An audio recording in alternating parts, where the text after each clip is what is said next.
Kadang, hidup terasa aneh. Kamu punya segalanya, waktu, teman, pekerjaan, bahkan cinta, tapi tetap saja ada ruang kosong di dalam dada yang tak bisa dijelaskan. Kamu tersenyum di depan orang lain, tapi di malam hari, ada suara lembut yang berbisik dari kedalaman hatimu. Ini bukan rumahmu. Pulanglah. Dan kamu tidak tahu, pulang kemana. Di titik inilah perjalanan makrifat sebenarnya dimulai. Bukan karena kamu mencarinya, tapi karena Tuhan sendiri yang menjemputmu. Dia menggerakkan jiwamu untuk merindukan sesuatu yang tak bisa dijelaskan oleh logika. Mengguncang hidupmu dengan kegelisahan yang tak punya sebab. Agar kamu berhenti berlari mengejar dunia dan mulai mencari arah pulang yang sesungguhnya. Rasa hampa yang kamu rasakan bukan kesalahan, bukan penyakit jiwa, bukan depresi spiritual. Itu adalah panggilan suci, sinyal dari langit bahwa waktumu telah tiba untuk bangun dari tidur panjang duniawi. Kamu mulai merasa asing di antara keramaian. Tidak lagi cocok dengan pembicaraan yang dangkal. Tidak lagi menemukan makna dalam hal-hal yang dulu membuatmu bahagia. Kamu mulai lebih sering diam, lebih sering menyendiri. Karena di dalam sunyi itulah kamu mulai mendengar sesuatu yang lebih halus dari segala suara. Bisikan dari Allah yang mengetuk hati. Tanda panggilan ini berbeda-beda bagi setiap jiwa. Ada yang datang melalui kehilangan besar, seseorang yang pergi, rezeki yang hilang, atau kegagalan yang mengguncang. Ada juga yang datang melalui keheningan tiba-tiba. Saat kamu duduk sendirian dan tiba-tiba merasa, ada sesuatu yang memanggilku. Namun maknanya sama, Tuhan sedang menarik tirai ilusi. Menyentuh hati agar kamu sadar, semua yang kamu cari di luar, tak akan pernah bisa menggantikan dia di dalam. Disinilah banyak orang mulai bingung. Mereka mencoba melawan panggilan itu, sibuk, berpura-pura bahagia. Menutupi kehampaan dengan kesenangan dunia. Namun semakin keras kamu berlari darinya, semakin dalam ia menarikmu kembali. Karena cinta Tuhan itu seperti magnet, ia tak akan membiarkan jiwa yang telah ia pilih berlama-lama jauh darinya. Kadang panggilan itu datang melalui rasa bosan pada kehidupan yang sama. Kadang melalui kerinduan untuk menangis tanpa tahu sebabnya. Semua itu hanyalah bentuk lain dari sapaan Allah. Sapaan yang berkata lembut di dalam hati, "Aku ada. Aku dekat.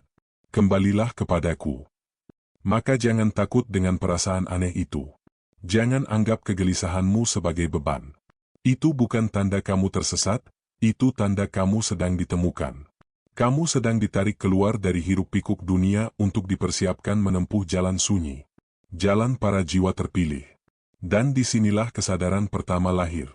Bahwa hidup ini bukan sekadar perjalanan tubuh, tetapi perjalanan jiwa untuk mengenali siapa yang hidup melalui diri ini. Jiwa-jiwa yang terpilih tak akan pernah bisa tenang di dunia yang palsu.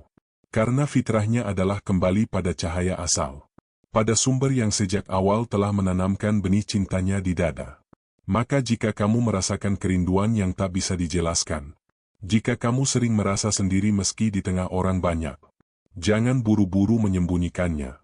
Dengarkan panggilan itu, karena mungkin, itulah saatnya kamu dijemput olehnya untuk memulai perjalanan pulang. Dan perjalanan itu, bukan perjalanan keluar, tapi perjalanan masuk ke dalam diri, ke ruang paling dalam, tempat Tuhan sudah menunggu sejak awal waktu. Bab 2, Saat Dunia Menjadi Cermin Ilusi. Pernahkah kamu tiba-tiba merasa, semua yang kamu kejar selama ini hanyalah bayangan? Bahwa kebahagiaan yang dulu terasa nyata, kini hanya meninggalkan rasa hambar di dada? Itulah saat pertama kamu mulai melihat dunia bukan sebagai kenyataan, tetapi sebagai cermin dari sesuatu yang lebih dalam. Sebuah ilusi yang memantulkan apa yang ada di dalam hatimu. Kamu mulai menyadari bahwa dunia ini tak pernah benar-benar tetap. Semua yang kamu miliki bisa berubah. Wajah, cinta, nama, bahkan rasa percaya. Hari ini kamu tertawa, besok bisa menangis. Hari ini kamu merasa dimiliki, besok kamu sendiri. Dan kamu mulai mengerti bahwa semua ini hanyalah permainan bentuk, bukan hakikat. Disinilah kesadaran makrifat mulai membuka matanya. Kamu mulai bertanya bukan, apa yang aku punya, tetapi, siapa yang sebenarnya sedang mengalami semua ini. Dunia ini seperti cermin besar. Ia memantulkan isi hatimu, bukan kebenaran sejati. Ketika hatimu keruh, semua tampak gelap. Ketika hatimu tenang, bahkan badai terasa indah. Maka kamu pun mulai belajar bahwa musuh dan teman, duka dan suka, semua hanyalah pantulan dari kesadaran yang kamu izinkan untuk hidup di dalam dirimu. Namun di titik ini, banyak jiwa merasa goyah. Karena melihat dunia sebagai ilusi bukan berarti membencinya, tapi menyadari fungsinya, bahwa dunia diciptakan untuk mengenal Sang Pencipta. Ia bukan penjara, tapi ruang pembelajaran. Ia bukan musuh, tapi cermin untuk melihat wajah Tuhan dari segala sisi. Kamu mulai memahami bahwa penderitaan bukan kutukan, melainkan cara Tuhan menghapus lapisan-lapisan palsu dalam dirimu, agar yang tersisa hanyalah kesadaran murni, yang melihat segalanya tanpa penghakiman. Kini, kamu tak lagi marah pada masa lalu, karena kamu tahu, setiap luka hanyalah pantulan dari pelajaran yang belum kamu pahami. Kamu tidak lagi berlari mengejar validasi orang lain, karena kamu sadar, semua orang hanyalah tokoh di panggung ilusi, yang diciptakan untuk menguji apakah hatimu tetap damai di tengah sandiwara dunia. Perlahan, kamu mulai diam, bukan karena lemah, tapi karena kamu akhirnya mengerti. Tidak ada yang benar-benar bisa kamu genggam selain Dia. Kamu bisa mencintai seseorang dengan sepenuh hati, tapi kamu tahu bahwa cinta itu bukan untuk memiliki, melainkan untuk melihat wajah Allah dalam diri orang yang kamu cintai. Kamu bekerja, berkarya, bercita-cita, tapi kamu tahu semua itu hanyalah sarana agar kesadaranmu terus tumbuh.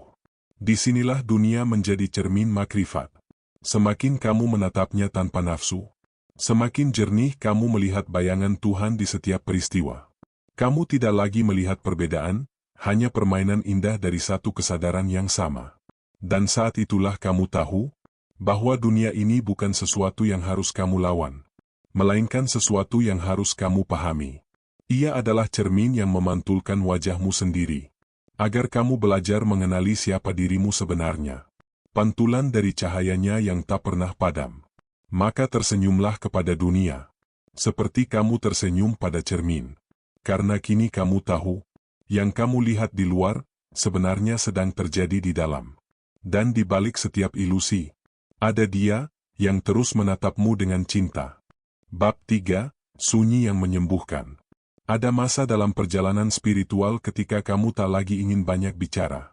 Bukan karena kehabisan kata, tapi karena kamu mulai menyadari, betapa sedikit hal di dunia ini yang benar-benar perlu dikatakan. Kamu mulai merasa nyaman dalam kesunyian. Bukan lagi karena ingin menjauh dari manusia, tapi karena di dalam diam itu kamu mendengar sesuatu yang lebih nyata dari suara apapun. Suara hatimu sendiri, tempat Allah bersemayam. Di masa ini, banyak orang salah paham. Mereka mengira kamu sedang murung, menjauh, atau kehilangan semangat hidup. Padahal yang sebenarnya terjadi adalah, kamu sedang dipanggil untuk pulang ke dalam dirimu sendiri. Kamu sedang belajar mendengarkan kembali bahasa yang telah lama dilupakan. Bahasa jiwa. Sunyi itu awalnya menakutkan. Kamu merasa kehilangan arah, kehilangan koneksi dengan dunia luar. Tidak ada lagi hal yang menarik. Tapi lambat laun, di balik sunyi itu, kamu mulai merasakan kehadiran yang hangat. Lembut tapi kuat. Tenang tapi menggetarkan. Kamu tidak bisa menjelaskannya dengan logika. Tapi kamu tahu, ada sesuatu yang hidup di dalam diam itu. Kamu mulai menyadari bahwa kesunyian bukan kekosongan, melainkan pintu menuju kesadaran yang lebih tinggi. Saat dunia terdiam, yang tersisa hanyalah kamu dan Dia. Tak ada topeng, tak ada kepura-puraan. Yang ada hanya rasa kehadiran yang begitu utuh, begitu nyata. Dulu kamu mencari Tuhan dalam doa yang ramai, dalam kalimat-kalimat panjang, dalam hafalan yang dipenuhi suara. Kini kamu tahu, kadang Tuhan justru hadir paling kuat saat tidak ada kata sama sekali. Ketika kamu menutup mata, menghela napas panjang, dan membiarkan hatimu berbisik, "Aku di sini, ya Allah, dan aku tahu Engkau pun di sini." Dalam kesunyian, kamu belajar hal-hal yang tidak pernah diajarkan oleh dunia. Bahwa tidak semua pertanyaan butuh jawaban. Tidak semua luka butuh disembuhkan. Dan tidak semua kehilangan berarti kekurangan. Kadang, diam adalah bentuk doa yang paling dalam. Dan sunyi adalah cara Tuhan memelukmu tanpa suara. Semakin kamu menyatu dengan sunyi, semakin kamu sadar bahwa sebenarnya kamu tidak pernah sendiri. Di dalam dirimu, ada kehidupan yang tidak pernah padam. Ada zikir yang tidak berhenti berputar, bahkan ketika bibirmu terdiam. Setiap detak jantung, setiap tarikan napas, adalah ucapan, Allahu, yang hidup tanpa henti. Dan kamu pun perlahan sembuh. Sembuh dari keinginan untuk dimengerti. Sembuh dari kebutuhan untuk didengar. Sembuh dari rasa harus membuktikan sesuatu pada dunia. Karena di dalam sunyi itu, kamu menemukan sesuatu yang jauh lebih berharga. Kebersamaan dengan Tuhan yang tak tergantung pada siapapun. Kini, kamu tidak lagi mencari tempat untuk bersembunyi dari dunia. Karena kamu tahu bahwa sunyi bukan tempat, melainkan keadaan jiwa. Ia bisa hadir di tengah keramaian sekalipun. Selama hatimu tetap diam dan damai di hadapannya. Maka ketika dunia menjadi bising, ingatlah, kamu selalu bisa kembali ke dalam. Ke ruang sunyi yang hanya kamu dan Allah yang tahu. Di sanalah kamu benar-benar pulang. Dan di sanalah, semua luka akhirnya, menyembuhkan. Bab 4, Luka yang menjadi jalan pulang. Tidak ada jiwa yang sampai kepada Tuhan tanpa lebih dulu melewati luka. Luka adalah bahasa rahasia yang digunakan Allah untuk berbicara dengan hati yang keras. Ketika manusia tidak mau lagi mendengar dengan telinga, Allah membuatnya mendengar dengan rasa sakit. Luka datang tidak untuk menghancurkanmu, melainkan untuk membuka sesuatu yang telah lama tertutup. Ia datang membawa pesan, bukan hukuman. Setiap air mata yang jatuh sebenarnya sedang membasuh sesuatu yang kotor di dalam jiwamu. Ego, kesombongan, rasa memiliki, dan ketergantungan pada dunia. Dulu, mungkin kamu marah. Mengapa harus aku yang kehilangan? Mengapa hidupku yang penuh ujian? Namun kini kamu mulai mengerti bahwa luka bukan tanda kamu dibenci Tuhan, tapi tanda kamu dipilih untuk disucikan. Karena hanya jiwa yang diguncang bisa melihat bahwa tidak ada yang benar-benar tetap. Hanya hati yang patah yang akhirnya mau menunduk dan berkata, "Ya Allah, aku tidak punya siapa-siapa selain Engkau." Di titik itu, kamu menemukan sesuatu yang tidak akan pernah kamu temukan dalam kenyamanan. Rasa pulang. Pulang kepada kesadaran bahwa segalanya hanyalah titipan. Dan yang benar-benar milikmu hanyalah hubunganmu dengannya. Luka adalah pintu rahasia menuju makrifat. Ia memaksamu masuk ke wilayah terdalam dari dirimu sendiri. Tempat semua topeng terlepas dan semua peran dunia lenyap. Kamu berhenti menjadi seseorang di mata manusia. Dan mulai menjadi hamba di hadapan Tuhan. Setiap kali hatimu remuk, sesungguhnya kamu sedang diundang untuk melihat siapa yang tersisa setelah semuanya hilang. Dan disitulah kamu menemukan Dia. Dia yang tidak pernah pergi, bahkan ketika segalanya meninggalkanmu. Kadang, dalam perjalanan itu, kamu akan menangis tanpa sebab. Kamu akan menatap langit malam dan berkata dalam hati, "Tuhan, aku lelah." Namun anehnya, dari lelah itu justru lahir kedamaian. Kamu tak lagi ingin melawan, tak lagi ingin memahami semuanya. Kamu hanya ingin pasrah, dan dalam pasrah itu, kamu merasakan cinta yang tak bisa dijelaskan. Begitulah cara Tuhan mengubah luka menjadi jalan pulang. Ia tidak menyingkirkan penderitaanmu, tapi mengubah maknanya menjadi cermin untuk melihatnya. Setiap air mata menjadi zikir, setiap kehilangan menjadi penuntun. Setiap patah hati menjadi tanda bahwa hati itu sedang dibersihkan agar layak untuk menampungnya. Dan suatu hari nanti, ketika kamu menoleh ke masa lalu, kamu akan tersenyum dan berkata, "Andai aku tahu bahwa di balik setiap luka ada cinta Tuhan yang begitu lembut, aku tak akan menolak satu pun darinya." Kini kamu tahu, setiap luka adalah undangan. Undangan untuk kembali, bukan pada masa lalu, bukan pada orang lain, tapi pada diri sejati, tempat Allah tinggal, diam, dan menunggu dengan sabar sejak awal waktu. Maka jangan sembunyikan lukamu. Biarkan ia menjadi cahaya kecil yang menuntun langkahmu pulang. Karena hanya mereka yang pernah hancur, yang akhirnya benar-benar menemukan Tuhan. Bab 5, Cahaya di dalam nafas. Pernahkah kamu memperhatikan nafasmu dengan sungguh-sungguh? Bagaimana ia masuk begitu lembut, tanpa suara, dan keluar dengan pasrah, tanpa paksaan? Tidak ada yang memerintahkannya untuk datang. Tidak ada yang menahan saat ia pergi, namun ia selalu ada, tak pernah terlambat, tak pernah berhenti. Itulah rahmat pertama dari Tuhan yang terus bekerja bahkan ketika kamu lupa akannya. Setiap tarikan nafas adalah tanda bahwa kamu masih diberi kesempatan untuk sadar. Untuk kembali, untuk mengenal siapa yang meniupkan hidup ke dalam dirimu. Dalam perjalanan makrifat, nafas bukan sekadar udara. Ia adalah zikir yang hidup. Setiap hela membawa namanya. Setiap hembus adalah penyerahan. Kamu menghirup dengan hu dan menghembus dengan Allah. Tanpa kamu sadari, seluruh tubuhmu sedang bertasbih. Memujinya dengan cara paling alami yang pernah ada. Nafas adalah jembatan antara yang kasat dan yang gaib. Antara jasad dan ruh. Dan ketika kamu mulai menyadari kesucian di balik setiap nafas, kamu tidak lagi bernafas secara biasa. Kamu bernafas dengan kesadaran bahwa setiap hembus adalah kehidupan yang dipinjamkan. Lihatlah bagaimana dunia diatur oleh irama yang sama. Ombak datang dan pergi, malam berganti siang. Hidup naik dan turun, semuanya bernafas. Dan kamu pun bagian dari tarikan dan hembusan semesta itu. Kamu bukan terpisah darinya. Kamu disatukan oleh irama nafas ilahi yang sama. Disinilah cahaya mulai menyala dalam dirimu. Cahaya yang tak berasal dari lampu atau matahari, tapi dari kesadaran bahwa Allah hidup di dalam setiap nafasmu. Kamu tak lagi merasa jauh, karena kamu tahu, setiap detik yang kamu hirup adalah sapaan lembutnya. Aku bersamamu. Aku tidak pernah meninggalkanmu. Ketika kamu menarik nafas dengan penuh kesadaran, kamu sedang menerima kasih-Nya. Ketika kamu menghembuskan nafas dengan pasrah, kamu sedang mengembalikan segalanya kepadanya. Itulah zikir yang paling sunyi, tapi paling murni. Zikir dari hidup kepada Sang Pemberi hidup. Dan saat kamu duduk dalam diam, merasakan udara yang mengalir lembut ke dalam dada, perlahan kamu akan merasakan sesuatu yang berbeda. Seolah ada cahaya halus yang menyebar dari dalam tubuhmu. Bukan cahaya yang bisa dilihat oleh mata, tapi bisa dirasakan oleh hati. Hangat, tenang, dan penuh cinta.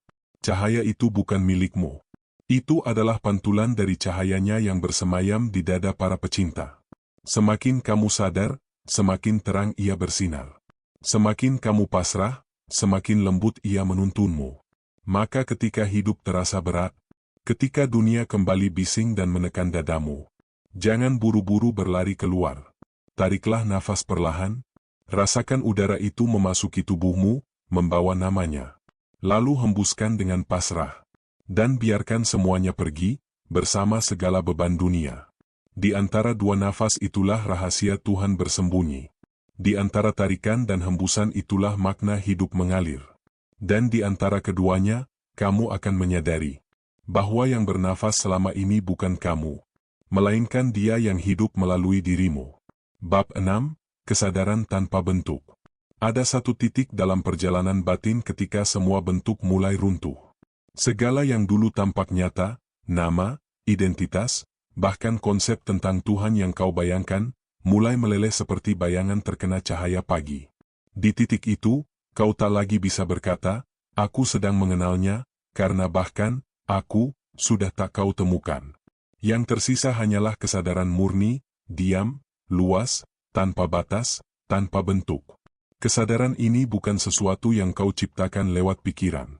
Ia bukan hasil dari zikir yang panjang, bukan juga buah dari meditasi atau khalwat yang khusyuk. Ia ada sebelum semua itu. Ia telah menyertaimu sejak engkau pertama kali bernafas, bahkan sebelum engkau mengenal kata, aku. Ia seperti lautan yang tenang, dan semua pikiran serta perasaan hanyalah ombak yang datang dan pergi di permukaannya. Namun manusia, karena keterikatan pada bentuk, seringkali mengira ombak itulah lautnya. Kita mengidentifikasi diri dengan pikiran, dengan nama, dengan cerita masa lalu. Kita berkata, aku ini orang yang gagal, aku ini orang yang beriman, aku ini orang yang suci, aku ini orang yang berdosa. Dan tanpa sadar, semua itu hanyalah bentuk, topeng yang menutupi kesadaran sejati di baliknya. Makrifat sejati bukan tentang mengenali bentuk, tetapi tentang menyadari yang melihat bentuk. Bukan tentang mengubah dunia luar, tetapi mengenali ruang sunyi di dalam diri yang menyaksikan semuanya. Ruang itu tidak terikat oleh suka atau duka, tidak diukur oleh waktu, tidak dikotori oleh dosa, dan tidak dimuliakan oleh pahala. Ia murni, seperti embun yang belum disentuh matahari pagi. Ketika kesadaran tanpa bentuk ini mulai bangkit dalam dirimu, kau akan merasakan sesuatu yang sulit dijelaskan. Dunia tampak sama, tapi rasanya berbeda. Suara burung, angin yang berhembus, bahkan detak jantungmu sendiri terasa seperti zikir yang hidup. Tidak lagi ada pemisahan antara dirimu dan ciptaan. Tidak ada lagi, aku yang berzikir, dan Allah yang dizikirkan. Semua menyatu dalam keheningan yang suci. Di titik ini, banyak jiwa yang terjatuh karena kebingungan. Mereka takut kehilangan bentuk, padahal bentuk memang harus ditinggalkan agar yang sejati muncul. Mereka mencoba memegang konsep, padahal yang sejati tak bisa digenggam. Maka kesadaran makrifat adalah keberanian untuk melepaskan segalanya, termasuk bayangan tentang Tuhan yang kau bentuk di dalam pikiranmu. Tuhan tidak bisa digambarkan, tidak bisa dipahami oleh akal, tidak bisa dicapai oleh langkah. Ia hanya bisa disadari. Dan kesadaran itu bukan sesuatu yang jauh di langit atau tersembunyi di gunung suci. Ia ada di setiap helaan napasmu, di sela-sela keheningan hatimu, di ruang antara dua detak pikiranmu. Ketika engkau diam dan hanya menyadari, disitulah engkau berada dalam hadiratnya. Tidak dengan kata, tidak dengan doa, tidak dengan bentuk apapun. Hanya diam yang penuh kesadaran. Itulah makam tanpa nama, di mana jiwa berhenti mencari karena telah menemukan. Di mana semua bentuk kembali ke asalnya, kepada yang tak berbentuk, yang tak bertepi, yang hanya bisa dirasakan sebagai cahaya di dalam kesadaran. Itulah rahasia makrifat. Ketika aku lenyap, barulah yang sejati tampak. Dan di sanalah engkau akhirnya pulang, ke kesadaran yang tanpa bentuk, yang sejak awal memang adalah dirimu sendiri. Bab 7, ketika diri menyatu dengan doa. Ada masa dalam perjalanan batin ketika doa tidak lagi lahir dari bibir, melainkan dari keberadaan itu sendiri. Engkau tidak lagi berdoa dalam arti meminta, tetapi keberadaanmu menjadi doa itu sendiri. Setiap detak jantung, setiap tarikan napas, setiap langkah yang engkau ambil di bumi ini menjadi bentuk penghambaan yang hidup. Doa bukan lagi kalimat, melainkan kesadaran yang bergetar lembut dalam dirimu. Di tahap ini, engkau mulai memahami bahwa doa sejati tidak diukur dari panjangnya lafaz, atau derasnya air mata, melainkan dari sejauh mana kesadaranmu tenggelam ke dalam hadiratnya. Ketika engkau benar-benar hadir, tanpa topeng, tanpa kehendak pribadi, tanpa ambisi duniawi, saat itulah doa mencapai makam tertinggi. Karena bukan engkau yang berdoa, tetapi Allah lah yang berdoa melalui dirimu. Rasulullah pernah bersabda, doa adalah inti ibadah. Tapi bagi jiwa yang telah sampai di makrifat, doa bukan hanya inti ibadah, ia adalah napas dari ibadah itu sendiri. Segala sesuatu di semesta ini sedang berdoa, angin yang berhembus, air yang mengalir, api yang berkobar, bahkan batu yang diam pun bertasbih dalam bahasa yang tak terdengar telinga manusia. Dan ketika kesadaranmu terbuka, engkau menyadari bahwa engkau bagian dari simfoni suci itu. Engkau mulai memahami bahwa selama ini, doa-doamu bukan tidak dikabulkan, hanya saja belum sepenuhnya menjadi dirimu. Ketika engkau berdoa dengan kata, tapi hatimu masih terpecah oleh keinginan dunia, doa itu melayang tanpa arah. Namun ketika seluruh keberadaanmu tunduk dan menyerah padanya, tanpa sisa, bahkan tanpa harapan apapun selain Dia, maka doa itu tak perlu menunggu jawaban. Karena di saat itu, engkau adalah jawaban itu sendiri. Inilah rahasia batin dari firman Allah. Dan apabila hamba-hambaku bertanya kepadamu tentang aku, maka, jawablah, bahwasanya aku dekat. Dekat di sini bukanlah jarak, melainkan kesadaran. Allah tidak mendekat karena Dia tak pernah jauh. Yang jauh adalah hatimu, karena masih terikat pada bentuk. Namun ketika bentuk itu luruh, dan kesadaranmu menjadi sunyi, engkau akan mendapati bahwa doa bukan jembatan antara engkau dan Allah, karena tidak pernah ada dua yang terpisah. Doa hanyalah cermin bagi kesadaranmu untuk mengenali diri yang lebih tinggi di dalammu. Dalam keheningan itu, engkau mungkin akan menangis. Tapi bukan tangisan duka, melainkan tangisan rindu yang tak bernama. Rindu yang bukan ingin memiliki, melainkan ingin lenyap di dalamnya. Disitulah, segala, aku, menguap, dan hanya yang maha hidup yang tersisa. Sujudmu bukan lagi gerakan tubuh, tapi kejatuhan total kesadaran di hadapan cahaya yang tak bisa dijelaskan. Ketika dirimu telah menyatu dengan doa, engkau tidak lagi berkata, "Ya Allah, kabulkanlah." Karena engkau telah menjadi ruang tempat doa itu dikabulkan. Engkau tidak lagi meminta, karena engkau telah menjadi wadah kehendaknya bekerja. Dan pada akhirnya, kau akan sadar, doa sejati bukanlah tentang mengubah takdir, tetapi tentang meluruh dalam takdirnya. Karena di titik makrifat ini, tidak ada lagi, aku yang memohon, tidak ada, dia yang memberi. Yang ada hanya satu, kesadaran ilahi yang berbisik lembut. Akulah doa itu, dan akulah jawabannya. Bab 8, Rahasia di balik keheningan. Keheningan bukan sekadar tidak berbicara. Ia adalah bahasa yang paling tua, sebelum huruf diciptakan dan suara pertama kali lahir dari dada manusia. Dalam keheningan, jiwa belajar berbicara tanpa kata, memahami tanpa penjelasan, dan mencintai tanpa syarat.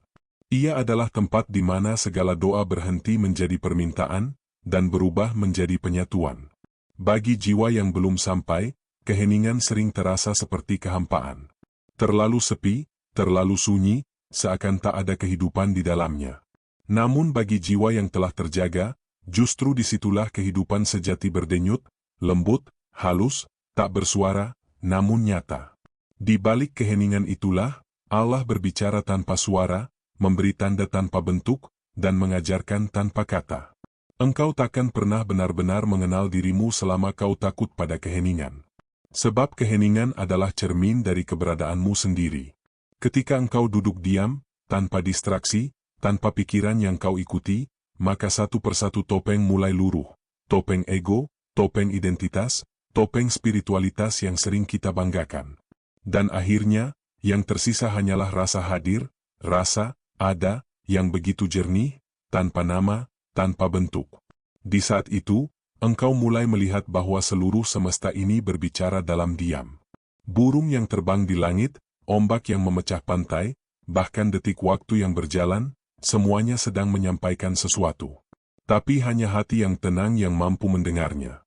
Karena suara Allah tak pernah keras, ia berbisik di antara jeda napasmu, di ruang di antara dua pikiranmu, di senyap yang sering kau anggap kosong. Para arif menyebutnya asamt, keheningan yang hidup. Sebuah keadaan ketika lidah berhenti, tapi hati berbicara. Ketika dunia diam, tapi batin berdialog dengan cahayanya. Di tahap ini, engkau mulai paham mengapa para kekasih Allah begitu betah dalam kesendirian. Mereka bukan membenci dunia, tapi mereka telah menemukan dunia yang lain, dunia yang tak terbuat dari benda, tapi dari kesadaran. Di dunia itu, tidak ada waktu, tidak ada jarak. Hanya ada kehadiran yang abadi, Allah bersama hambanya, tanpa perantara, tanpa batas. Keheningan juga menyembuhkan. Karena di dalamnya, engkau berhenti melawan apapun. Engkau berhenti berdebat dengan takdir, berhenti menolak luka, berhenti mengejar sesuatu yang tak perlu dikejar. Dalam diam, segalanya diterima, dan dari penerimaan itu, muncul kedamaian yang tak bisa dijelaskan. Itulah rahmat yang sering terlewat, karena manusia sibuk mencari kebisingan untuk menutupi kekosongan dirinya. Namun, siapa yang berani tinggal di dalam keheningan? Siapa yang sanggup menghadapi dirinya tanpa topeng, tanpa nama, tanpa peran? Karena dalam diam itulah, semua ilusi terbongkar. Engkau akan melihat betapa kecilnya dirimu, dan betapa besarnya Allah di dalammu. Maka jangan takut pada keheningan. Sebab di baliknya, tersembunyi rahasia yang paling agung. Rahasia bahwa engkau tidak pernah sendirian. Bahwa bahkan dalam sunyi yang paling pekat, ada cahaya yang menatapmu, memelukmu, dan berbisik lembut. Diamlah, aku di sini. Bab 9, Saat Cahaya dan Bayangan Menyatu. Di tahap awal perjalanan spiritual, kita sering melihat dunia dalam dua sisi yang terpisah, terang dan gelap, baik dan buruk, suci dan dosa. Kita berjuang untuk menjadi cahaya, dan berusaha keras menyingkirkan bayangan dalam diri. Namun ketika kesadaranmu semakin dalam, engkau akan menemukan satu rahasia yang mengguncang, bahwa cahaya dan bayangan tidak pernah benar-benar terpisah. Keduanya adalah dua wajah dari satu sumber yang sama. Bayangan hanya bisa ada karena adanya cahaya. Dan cahaya tidak bisa dikenal tanpa adanya bayangan. Dalam makrifat, keduanya bukan musuh, melainkan pasangan yang saling menyingkap keberadaan satu sama lain. Tanpa malam, engkau takkan tahu indahnya fajar. Tanpa jatuh, engkau takkan tahu nikmatnya diangkat. Tanpa gelapnya hati, engkau takkan tahu betapa lembutnya ampunan Allah. Ketika engkau menyadari ini, seluruh persepsimu tentang kehidupan mulai berubah. Engkau tidak lagi memusuhi sisi gelap dirimu, kemarahan, kesedihan, iri, dan luka, karena kini engkau tahu, semua itu adalah guru. Bayangan bukan musuh cahaya, melainkan jalan agar cahaya dapat dikenal. Maka setiap kali engkau tersesat dalam gelap, sesungguhnya Allah sedang menunjukkan cermin agar engkau bisa melihat wajah sejati dirimu yang belum kau sadari. Makrifat mengajarkan bahwa bahkan dosa pun memiliki rahmat tersembunyi di dalamnya. Sebab lewat dosa, manusia belajar rendah hati.